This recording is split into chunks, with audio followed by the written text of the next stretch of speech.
Hello and welcome back to RJ Vallaris. I'm your host Reena and I'm thrilled to have you here today. So today we are going to dive into something that feels simple on the surface but actually holds the power to transform the way you communicate in English.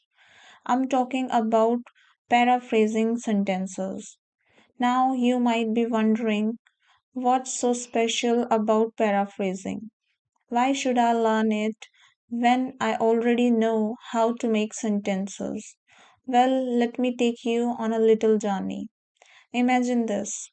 You are in a conversation, someone asks you a question, and you know the answer, but the exact words slip your mind. Or maybe you hear a phrase in a podcast, or you read a sentence in a book, and you want to share it with your friend, but you don't want to repeat it word for word. That's when paraphrasing steps in. It's like having a magical key that unlocks flexibility in your speech. You are not copying, you are creating the meaning in your own words. So let's start at very beginning. What does it actually mean to paraphrase? To paraphrase simply means to restate someone else's idea in a new way while keeping the original meaning intact.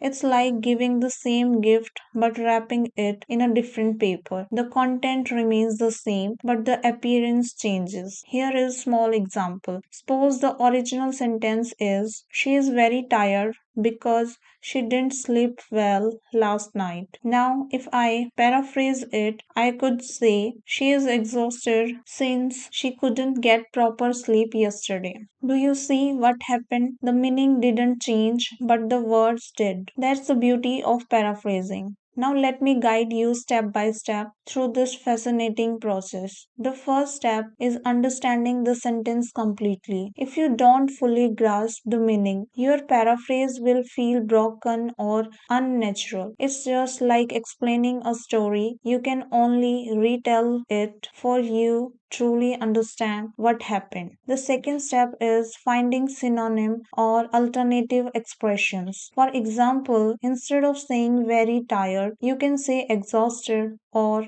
worn out. Instead of last night, you might use yesterday evening. These little changes already give freshness to your sentence. The third step is changing the structure. Sometimes you don't even need new words. Simply changing the order of the sentence creates a paraphrase. Let's look back at the earlier sentence. She is very tired because she didn't sleep well last night. You could also say, since she didn't sleep well last night, she is feeling very tired today. Notice how I flipped the order of the cause and effect, but the meaning is untouched. Now, here is something important. Paraphrasing is not just about swapping words like a robot, it's about thinking in English. It allows you to express the same idea in multiple ways, and this is what fluent speakers do naturally. Let me share a little story. When I first started practicing English conversations, I often got stuck. I would hear a phrase like,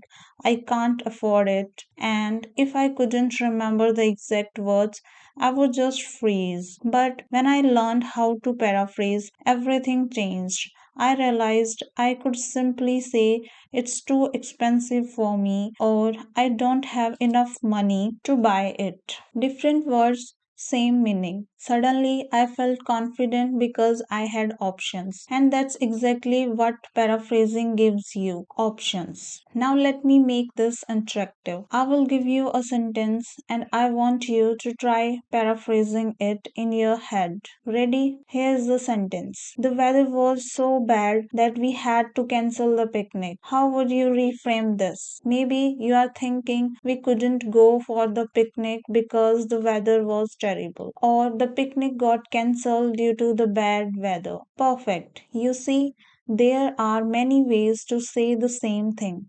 As we move further, let's talk about why paraphrasing is a powerful skill, especially if your goal is to become fluent in English. First, it makes you a better listener. When you listen to someone, paraphrasing in your mind help you check if you are truly understood them. Second, it makes you a stronger speaker because you can explain yourself even if you forget certain vocabulary. And third, it's a lifesaver in exams, interviews, or even public speaking. Why? Because you can avoid repetition and keep your audience engaged. Let me paint another picture for you. Imagine you're sitting in a job interview. The interviewer asks, "Why do you want to work in this company?" Now, you might have memorized an answer from Google. But what if you forget the exact sentence? If you know paraphrasing, you can instantly reframe your ideas.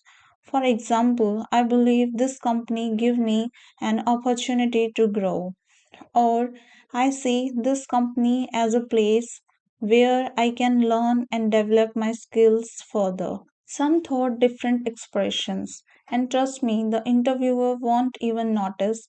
It will just sound natural. Now, before we wrap up, let me give you a small step by step practice method you can follow every day. Pick a sentence from a book, podcast, or newspaper. Read it carefully and make sure you understand the meaning. Change two or three words with synonyms. Rewrite the structure. Maybe start with the ending or use a different clause. Say it out loud. Make it part of your speaking practice.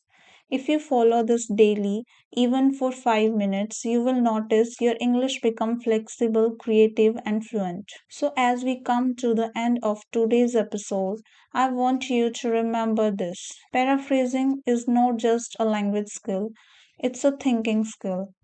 It trains your mind to see one idea from different angles, just like turning a diamond in the light. The more angles you see, the more it shines. Thank you so much for joining me today. I hope this episode gave you clarity and excitement to practice paraphrasing. In our next episode, we will explore another practical English skill that will help you speak with confidence. Until then, keep practicing, keep paraphrasing, and keep shining in your English journey. Take care and see you soon.